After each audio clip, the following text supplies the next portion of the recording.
Hi hello అమ్మ అయితే నా కోసం ఆంధ్ర నుంచి ఏమేమి తీసుకొచ్చిందో చూడండి. ఆవకాయ అంటే అమ్మ అక్కడి నుంచి ఆవకాయ అలాగే మావకాయ కూడా తీసుకొచ్చి ఇక్కడికి వచ్చిన తర్వాత కలిపారన్నమాట ఆయిల్ పోసి. అలాగే యూట్యూబ్ కోసం అయితే నేను స్పెషల్గా తీసుకున్న రుబ్రోలు అండి.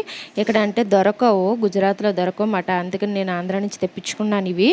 ఇది అలాగే కర్ర ఇలాగైతే నాకు టోటల్గా 1300 అయితే పడింది మాట. అంటే రోటి పచ్చళ్ళు ఎక్కువగా తినాలని ఉంటుంది కదా అప్పుడప్పుడు, అందుకని ఇవైతే నైటీలు అండి. నైటీలు అక్కడే అయితే నేను వాడతాను. అంటే ఇక్కడ రేటు తక్కువగా ఉంటే బాగానే ఉంటాయి, కానీ నాకు నచ్చవు. ఇక్కడ నేను ఎప్పుడైనా సరే అక్కడి నుంచి ఒక 5-6 నైటీల వరకు ఒకేసారి తెప్పించుకుంటాను. అమ్మ అయితే ఇలా నైటీలు అయితే తీసుకొచ్చింది. క్వాలిటీ అలాగే బట్ట కూడా ఎక్కువ మండుతుంది, అందుకనేనండి.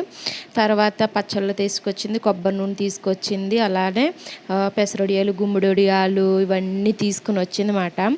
Okay friends, bye bye. Subscribe to my channel.